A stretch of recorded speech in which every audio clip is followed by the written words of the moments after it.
Hi guys, it's me again, Gorang 27 TV. Hi guys, gabi kami nagtulak ng kariton namin. Tingnan mo ang pawis ko guys, gabi gabi na nga yan, tinutulak ko yung kariton. Ayan ang mga gamit namin guys. Ayan ang mga aso ko guys. Kasi paggabi hindi sorry, paggabi guys hindi masyado mainit. No? July, chichay, ayan. Buti mababait sila guys, hindi nag-ano. Ito lang yung mga ito lang yung mga gamit namin. Sana makita ba?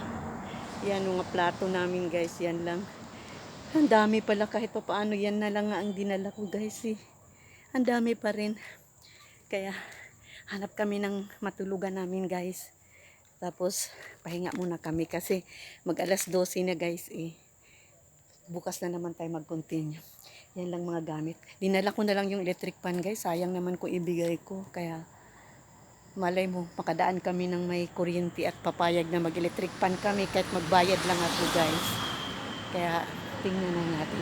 Lapit na kami sa highway guys. Dito kami banda sa may, ano ba tong lugar na to? Pahinga lang muna kasi. Grabe yung pawis. Diyos ko. Ang pawis ko guys as in Jisay. Okay lang kayo, Jay? Makita kayo, Jay? Madilim, Jay. Kikita kayo? Madilim? Ha? Tiis lang muna. Hanap tayo ng matulugan natin. Ha? Hanap tayo ng matulugan? Sige, sige. Tiis lang muna, ha? Tiis lang muna. Hanap tayo doon. May bakante doon kausapin natin. Para doon tayo matulog. Okay, guys. Tulak na naman kami. Sa ulitin, guys. Sana follow nyo lang yung vlog ko.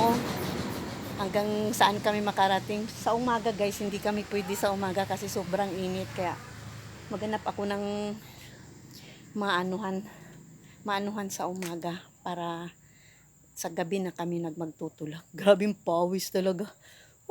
Gabi na nga, alas 12 na nga guys. Pero ganito pang kapawis. Sige guys, sa ulitin guys. Dito na kami sa highway guys.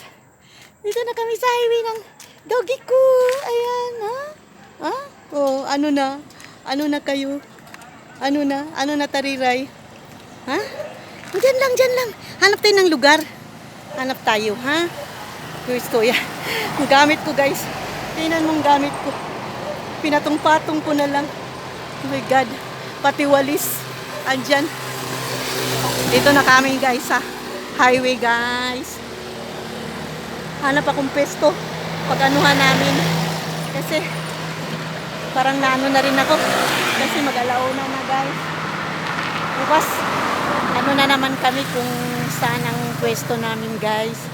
Kung may ano kayo guys, ano lang kayo, comment lang kayo kung saan pwesto may maganda rito sa ano guys, ha. Dito banda, dito lang kami paikot-ikot kasi hindi pa kami pwedeng lumayo. Ang hirap ang bigat ng kariton ko guys, tsaka ang init.